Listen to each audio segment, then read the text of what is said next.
Fa un temps vaig conèixer el Bruno, un noi d'uns 30 anys que s'havia instal·lat al barri del Clot de Barcelona i havia obert una botiga de venda de productes de la llar per internet. El dia que el vaig conèixer, el Bruno estava contrariat perquè havia tingut un problema amb una clienta. Resulta que aquesta clienta l'havia trucat per una incidència amb una comanda i li havia parlat tota l'estona en català. El Bruno parlava 3 llengües, l'italià, el castellà i l'anglès.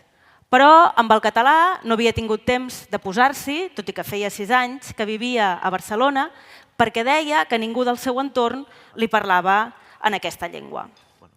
Amb la clienta, definitivament, no s'acabaven d'entendre i semblava que la cosa més aviat anava pujant de to i per això el Bruno va decidir passar la trucada al Pep, el seu soci, catalanoparlant, de Molins de Rei, concretament, i el Pep va resoldre la incidència i finalment va aconseguir tirar endavant amb la comanda.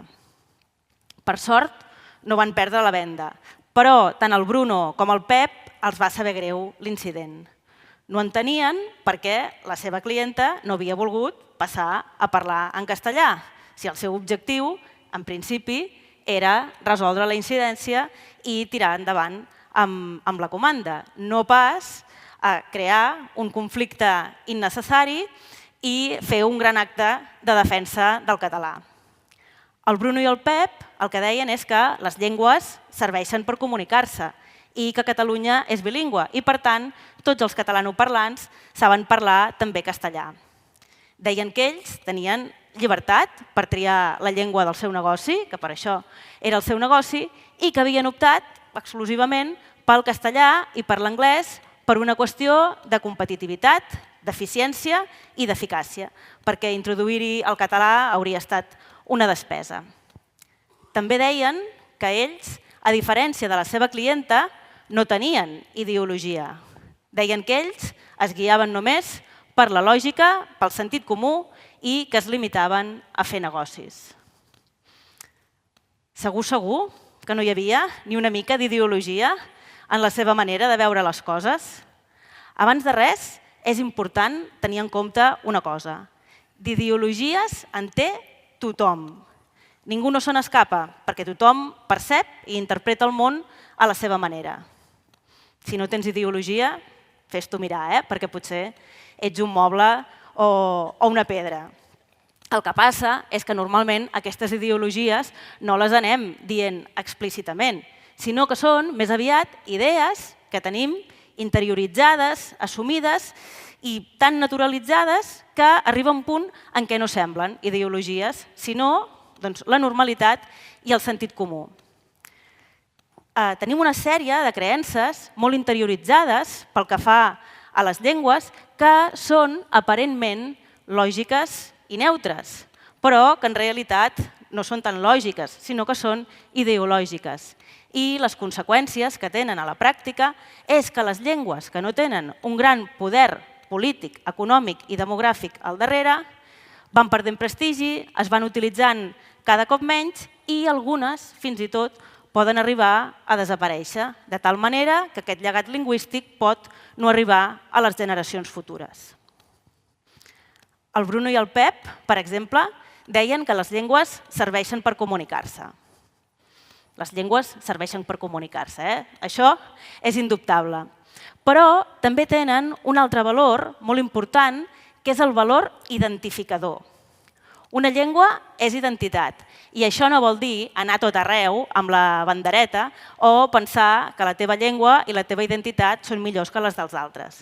Vol dir simplement sentir-te identificat amb un grup de persones que parlen una mateixa llengua i que generalment tenen també una història o un projecte de futur compartit o uns costums o simplement un sentiment de pertinença a un territori que es manifesta, entre d'altres, a través de la llengua.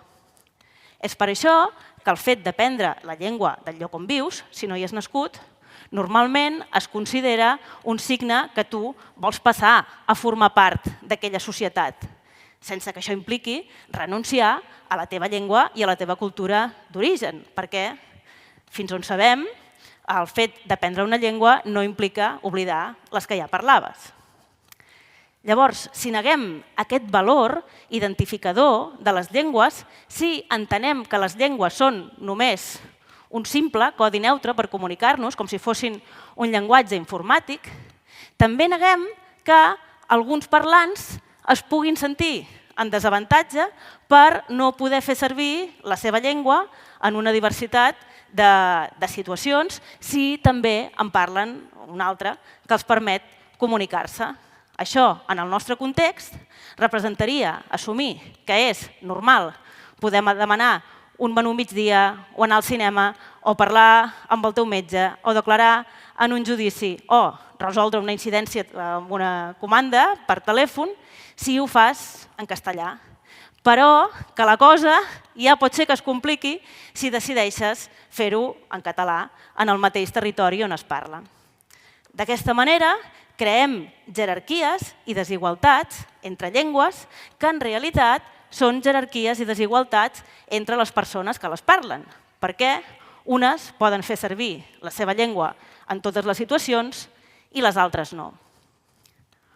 Una altra creença molt estesa pel que fa a les llengües és que només fan política lingüística les llengües minoritzades. Una llengua minoritzada és aquella que ha patit un debilitament en el mateix territori en què es parla a causa d'una sèrie de processos polítics i econòmics que l'han empetitit. Normalment, aquests processos van acompanyats de prohibicions, de repressió als seus parlants o, simplement, de pressió social per fer que ells mateixos deixin de parlar la llengua. Així doncs, de vegades circula la idea que fan política lingüística llengües com el català, el basc, el gallec, el gal·lès, el bretó o el cors, però no fan política lingüística llengües com el castellà, com l'anglès o com el francès. Tinguem-ho clar, qui més política lingüística fa són els estats, a través de la seva legislació i de les seves institucions, i les grans empreses. En la principal empresa de comerç electrònic, per exemple, tu no hi pots fer compres en català allà. Això també és política lingüística. Les polítiques de normalització lingüística o de revitalització lingüística es fan precisament per intentar revertir aquests efectes de la minorització i anar cap a una igualtat lingüística. Les persones que diuen que les polítiques de foment del català a Catalunya van en contra del castellà assumeixen que el català i el castellà parteixen d'una igualtat de condicions, quan en realitat això no és així. El castellà, si mirem històricament, ha tingut una tendència expansiva, en bona part a causa d'un procés de colonització a l'Amèrica Llatina. Part de les conseqüències d'aquest procés de colonització és que el castellà, avui en dia, el parlen més de 500 milions de parlants, és llengua oficial en més d'una vintena d'estats i té milers de canals de televisió. El català, per la seva banda, ja ho hem dit, ha patit un procés de minorització en el seu propi territori, té uns 9 o 10 milions de parlants i el seu poder polític, econòmic, demogràfic i mediàtic no és comparable amb el del castellà.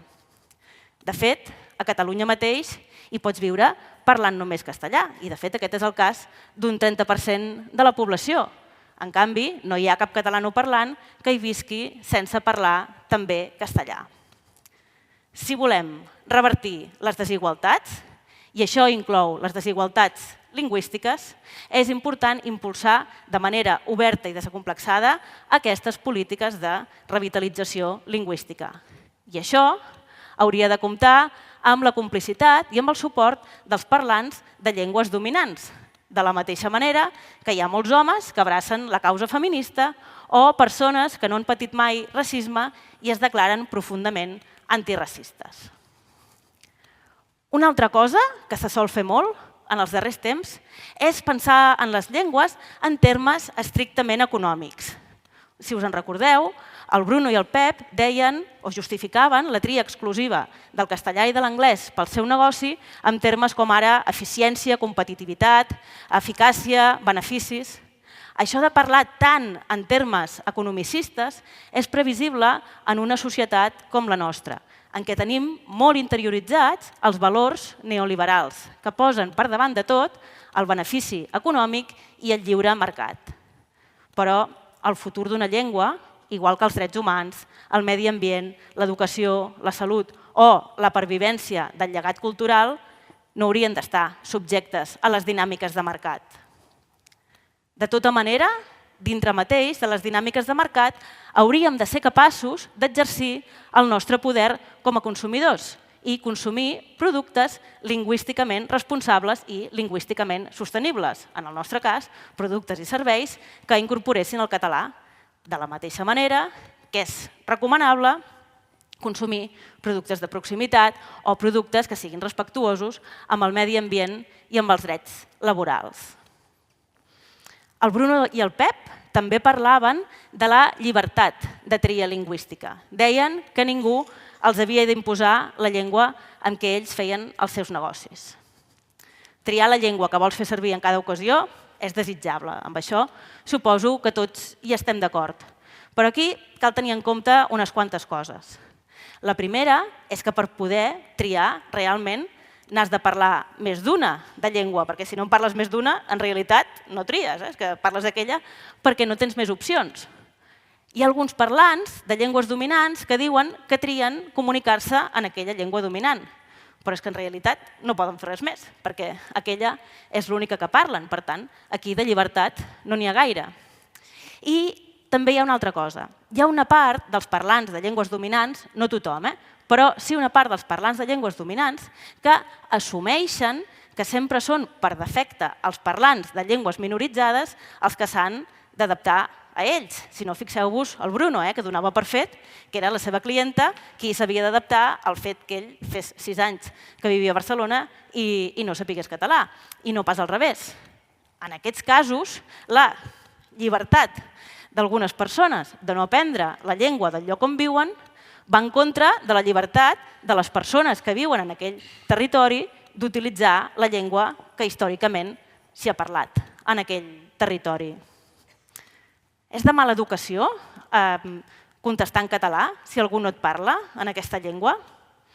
Per què no ens plantegem que el que és de bona educació és voler aprendre la llengua del lloc on vius?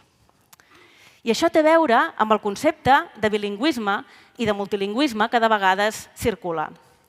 El bilingüisme i el multilingüisme són desitjables, sí, però quan són per a tothom, no només per a una part. Si el bilingüisme i el multilingüisme són només pels que parlen llengües minoritzades o pels que parlen llengües de la immigració, en realitat no és bilingüisme ni és multilingüisme.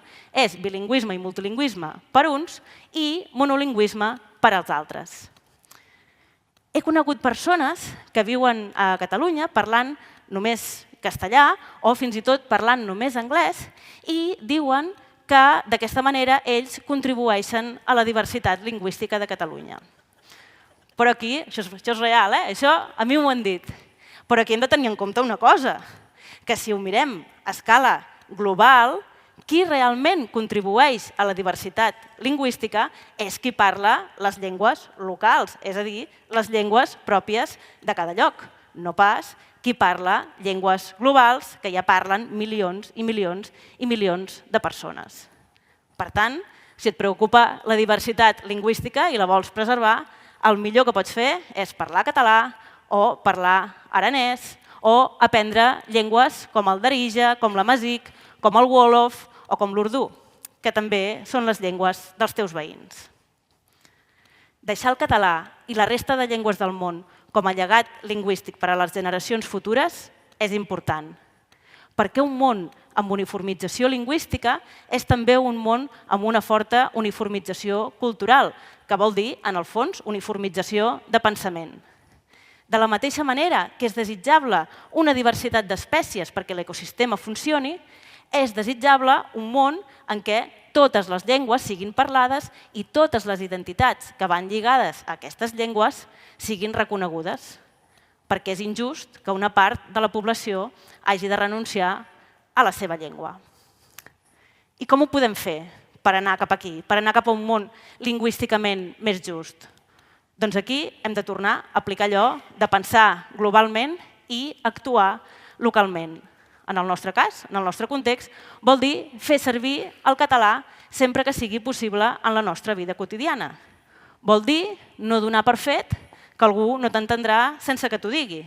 Vol dir llançar-te a parlar la llengua si ja fa un temps que vius aquí. Vol dir aplicar criteris de responsabilitat lingüística i de sostenibilitat lingüística si tens un negoci i consumir també d'una manera lingüísticament responsable, és a dir, consumir productes i serveis en català quan ets consumidor.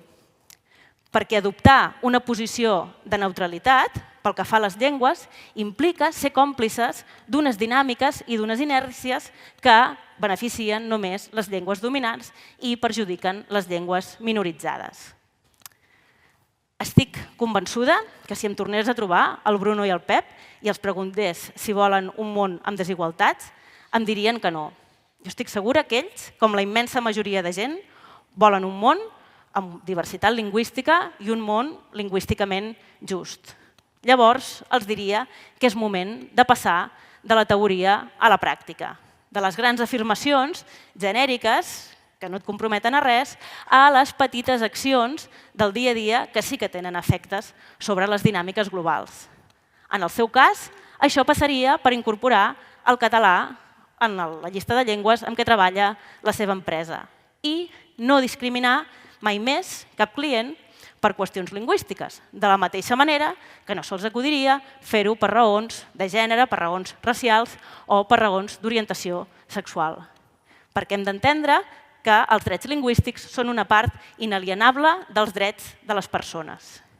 I perquè assegurar que el llegat lingüístic es manté per a les generacions futures és responsabilitat de tots, independentment de quina sigui la nostra llengua familiar.